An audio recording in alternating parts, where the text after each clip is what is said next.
કહું, એક ભાઈએ વચ્ચે વાત કરું, એક ભાઈએ લોટરીની ટિકિટ લીધી અને એનું પહેલું બમ્પર ઇનામ 3.5 કરોડ. પહેલું જ ઇનામ 3.5 કરોડ. પછી નાના નાના ઇનામ ખરા. અને બેન છે એ થોડાક ભણેલા, ભાઈ અભણ. તો એ બેનને ખબર કે કઈ તારીખે ડ્રો છે, તો એ તારીખનું સાપું લઈ આવ્યા અને મીડિયા નંબર ગોતવા. તો સાહેબ પહેલું જ ઇનામમાં 3.5 કરોડ આ ઘૂઘુન લાગ્યા. કારણ કે બેન તો એ ઘૂઘુન ઓળખતા હતા કે આ 3.5 કરોડનો શાક આ ખમી નો એકે.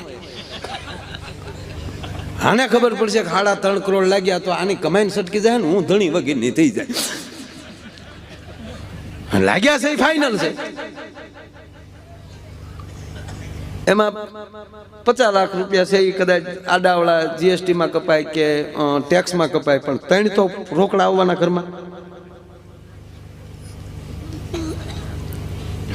હવે મારે શું કરવું? તો બારોબાર એક મહાત્માની મઢી ત્યાં આ ગાંજો પીવા જાતો અને તાજા જ આવેલા, આમ ગુરુથી નોખા પડેલા અને ભજન કરતા જટા વધારે વધારેલી. ઘણા તો જટા વાયા પડી જાય, તમને કોઈ લાંબી લાંબી કિરાત કરે. પછી આપણે નીકળી તો એ ફીનલો આપણે ઉપાડીને હાલવાનો.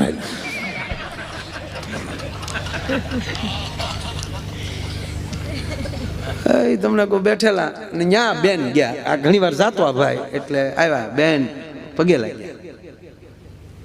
आओ बेटा दिकरी, क्या बात है? कि बापू हमको ओळखता है, घुघू का घर ना है ना बेटा, हम तेरे घर पे प्रसाद लेने आए ना, तब मैंने देखा था. भाई क्या नहीं से पूछी लीजिए.